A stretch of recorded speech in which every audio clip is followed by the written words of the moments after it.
English စာကို basic ကနေ advanced ထိ free ဘယ်လိုလေ့လာမလဲကျွန်တော်တို့လက်ကြည့်အောင်နောက်ဆုံးကျွန်တော်တို့ Google တွားမယ် BBC Learning English ဆိုပြီးတော့ရှာလိုက်မယ်ဒီ website ကြလာတယ်ကျွန်တော်တို့ home page ကိုတွားမယ်ပထမဆုံးလုပ်လို့ရတာကျွန်တော်တို့ level test ဖြေတာပေါ့ level test ဖြေပြီးလို့ရှိရင်ဆိုရင်တော့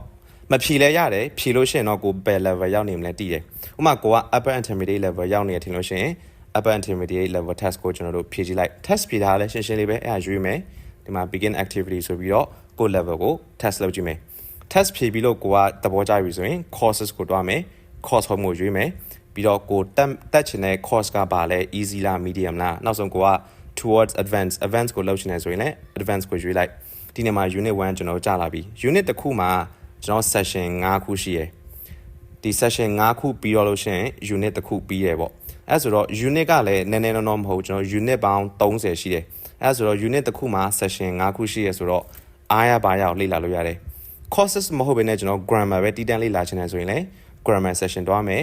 home ကိုတွားမယ်ကျွန်တော်တို့လုပ်ချင်တဲ့ grammar တွေကိုမှအများကြီးပြီးတော့လုံးဝ free ပေါ့ပြီးတော့နောက်ဆုံးကိုအတန်ထွက်မကောင်းလား pronunciation လေ့လာချင်တယ်ဆိုရင်လည်းဒီ pronunciation section ကိုရွေးလိုက်မယ်သူရဲ့ pronunciation home ကိုတွားမယ်အခုဒီမှာဆိုရင်ကျွန်တော် dictum song တွေဥပမာ dictum song ကဘာလဲအဲ့ dictum နဲ့ပတ်သက်တဲ့ဟာတွေကျွန်တော်ဒီမှာအကုန်လုံးလေ့လာလို့ရတယ်ပေါ့ပြီးတော့ again it's free နောက်ဆုံးကျွန်တော်တို့ listening လုပ်ချင်တယ်ဆိုပါတော့ကိုကျွန်တော်ခဏပြောတဲ့ podcast တွေပဲမှာနားထောင်ရမလဲမသိရင်ဒီမှာလာခဲ့လိုက်သူက download လုပ်ထားလိုက်ရတယ်တစ်ခါတည်းနားထောင်ရှင်လိုက်ရတယ်နောက်တစ်ခုကကျွန်တော်တို့ကျောင်းသားအတွက်ပဲမဟုတ်ဘဲနဲ့ကျွန်တော်ဒီအင်္ဂလိပ်စာတင်နေတဲ့ဆရာဆရာမတွေအတွက်ပါ lessons တွေအများကြီးရှိရယ်နောက်ဆုံးကိုကဒီမှာ vocabulary သင်ရှင်တယ်ဘယ်လိုတင်မလဲအဲ့ဒါနဲ့ပတ်သက်တဲ့ lessons တွေကလည်းunit အလိုက်ရှိတယ်အဲ့ဒါပေမဲ့ unit တစ်ခုမှာ